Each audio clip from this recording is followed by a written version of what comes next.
আজ মিশন মঙ্গল, এই মঙ্গলে অমঙ্গলের একটা আশঙ্কা পুলিশের তরফ থেকে করা হয়েছে, তাই গোটা নবান্ন যেন দুর্গে পরিণত হয়েছে। একটাই দাবিতে আজ ছাত্র সমাজ পথে নামছে, তা হলো তারা বিচার চাইছে তিলোত্তমার জন্য। কিন্তু তাদেরকে রুখতে, প্রতিরোধ করতে, তাদের প্রতিহত করতে এই মুহূর্তে ব্যারিকেড, গার্ডরেল, বজ্র, চতুর্দিকে যে ছবি আমরা দেখতে পেয়েছি, এ যেন রণসজ্জা।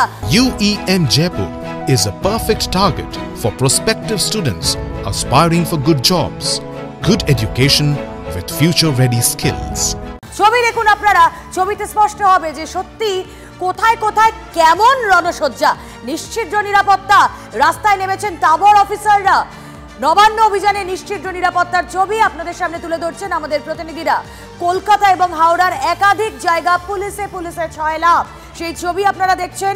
৬,০০০ পুলিশ। পিতামাতা হওয়া এখনো কি স্বপ্ন? অ্যাপোলো ফার্টিলিটির সাথে আপনার পিতামাতা হওয়ার স্বপ্ন পূরণ করুন। বিনামূল্যে পরামর্শের জন্য কল করুন 9899410685। কমব্যাট ফোর্স, র্যাফ মোতায়েন রয়েছে, তৈরি রয়েছে ব্যারিকেড, প্রস্তুত রয়েছে জল কামান, টিয়ার গ্যাস, বজ্র। রাস্তায় নেমেছেন খোদ ডিজি। ছবি দেখছেন আপনারা, নবান্নে মিশন মঙ্গল। প্রত্যেকটা মুহূর্তের ছবি আপনাদের সামনে সবার আগে তুলে ধরছে TV9 বাংলা।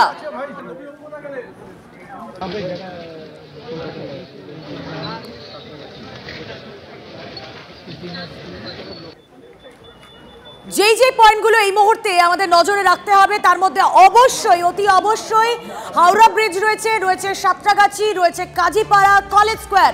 আমাদের চারজন প্রতিনিধি রয়েছেন এই মুহূর্তের সঙ্গে। সুপ্রিয় গুহ, সায়ন্ত ভট্টাচার্য, সুজয় পাল এবং সুমন মহাপাত্র। এই সমস্ত ছবি দেখার আগে আসলে আমি শুরুতে একবার কলেজ স্কোয়ারে চলে যাই, তার কারণ সেখানে জমায়েত হচ্ছে এই মুহূর্তে বেলা 12টা, যখন কাটায় সময়। ছবি কি বলছে সুমন? দেখো রুমেলা, তোমাকে পরিষ্কার করে বলি যে ছাত্র সমাজ মিছিলের ডাক দিয়েছিল দু জায়গা থেকে, একটা হচ্ছে কলেজ স্কোয়ার আর একটা হচ্ছে সাঁতরাগাছি। এই কলেজ স্কোয়ার থেকে কিন্তু কলকাতার যে ছাত্র সমাজ তারা নবান্নমুখী হবে এমনটাই তারা ঘোষণা করেছিল, এবং তার জন্য পুলিশ কিন্তু রীতিমতো প্রস্তুতি সেরে রেখেছে। তোমাকে দেখাবো পুলিশের বিরাট বাহিনী কলেজ স্কোয়ারকে কার্যত ঘিরে ফেলেছে। পুলিশের 6 লাখ গোটা কলেজ স্কোয়ার। এখানে প্রিজন ভ্যান থেকে শুরু করে টিয়ার গ্যাস সহ পুলিশের ঊর্ধ্বতন আধিকারিকরা উপস্থিত রয়েছেন, এবং তারা বলছেন যে নবান্নের কাছে কোনো জমায়েতকে তারা ঘেঁষতে দেবেন না। ভারতীয় ন্যায় সংহিতার কথা তারা বলছেন, এবং লাগাতার কলেজ স্কোয়ারে মাইকিং চলছে, পাশাপাশি জমায়েত কিন্তু হতে শুরু করেছে। রুমেলা, ছবিটা দেখাতে বলবো পিকুকে। ইতিমধ্যেই কিন্তু প্রচুর মানুষ তারা কিন্তু কলেজ স্কোয়ারে এসে পৌঁছেছেন, এবং তারা যেমনটা দাবি করছেন তারা কিন্তু নবান্ন অভিমুখে রওনা দেবেন। তবে পুলিশের তরফ থেকে স্পষ্ট বক্তব্য, তাদের কিন্তু নবান্ন যেতে দেওয়া হবে না। আপনারা কি নবান্ন যাবেন? হ্যাঁ, নবান্ন যাওয়ার জন্যই আমরা এসেছি, সুদূর মুর্শিদাবাদ থেকে। আমরা এখানে শুধু মুর্শিদাবাদের লোক আছি তা নয়, গোটা পশ্চিমবাংলার বিভিন্ন প্রান্ত থেকে সাধারণ মানুষ রাজনীতির ঊর্ধ্বে উঠে এই কর্মসূচিতে যোগদান করে কলেজ স্কোয়ারের সামনে এইভাবে কিন্তু জমায়েত হতে শুরু করেছে। তোমাকে দেখাবো জাতীয় পতাকা হাতে বেশ কিছু মানুষ চলে এসেছেন, এবং তারা কিন্তু এখানে এসে জমায়েত করছেন। জমায়েত করে তারা বলছেন যে তারা নবান্ন অভিমুখে রওনা দেবেন। তবে পুলিশ কিন্তু রীতিমতো প্রস্তুতি সেরে রেখেছে, সব ধরনের ইন্টেলিজেন্স রিপোর্ট হাতে রেখেছে, যেখানে কোনোভাবেই নবান্ন তাদেরকে ঘেঁষতে দেওয়া হবে না। কিন্তু পুলিশি বাধা অতিক্রম করে তারা নবান্ন অভিমুখে যাবেন এমনটাই তারা ঘোষণা করছেন। আমি দেখাবো ইতিমধ্যেই কিন্তু নবান্নের অভিমুখে যারা যাবেন তারা জমায়েত করতে শুরু করেছেন।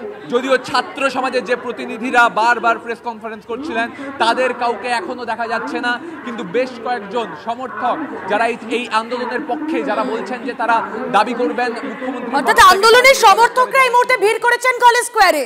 ছাত্র সমাজের প্রতিনিধি যারা বারবার সাংবাদিকদের মুখোমুখি হয়েছিলেন তাদেরকে এখনো পর্যন্ত দেখা যাচ্ছে না। সুমন, তোমার কাছে আবারও যাব, কিন্তু আমাদের বাকি 3 প্রতিনিধি যেখানে রয়েছেন, সায়ন্ত ভট্টাচার্য এই মুহূর্তে রয়েছেন হাওড়া ব্রিজ থেকে। একে যাই হাওড়া ব্রিজ টপকে, পরে আমরা যাব সাঁতরাগাছিতে এবং কাজীপাড়ায়।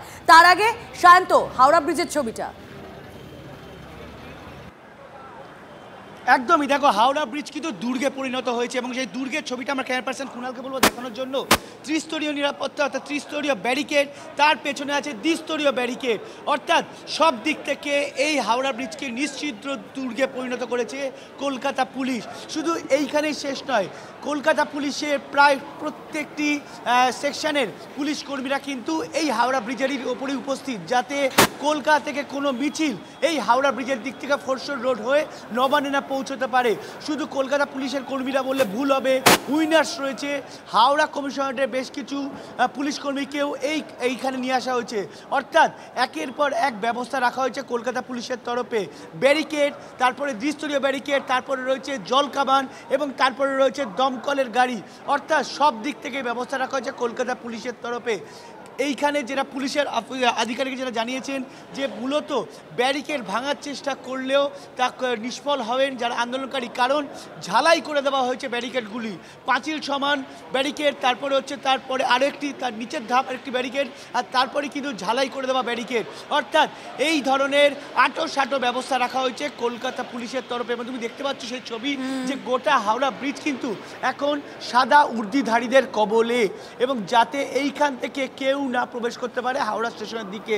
ইতিমধ্যে কলকাতা পুলিশের কাছে খবর এসেছে যে কলেজ স্কোয়ারে বিভিন্ন অংশে ছাত্র সমাজের যারা প্রতিনিধি এবং যারা সমর্থক তারা জড়ো হতে শুরু করেছে। সেই কারণে কিন্তু শেষ মিনিটের ব্রিফিং বিভিন্ন সেকশনে সেরে নিচ্ছেন কলকাতা পুলিশের কর্মীরা, যাতে আন্দোলনকারীদের প্রথমে সতর্ক করা হয়, তারপর যেন যাবতীয় ব্যবস্থা করা হয়। যদি পরিস্থিতি বিশৃঙ্খলা বা অন্যদিকে যায় একেবারেই আমরা সেই ছবি দেখছি।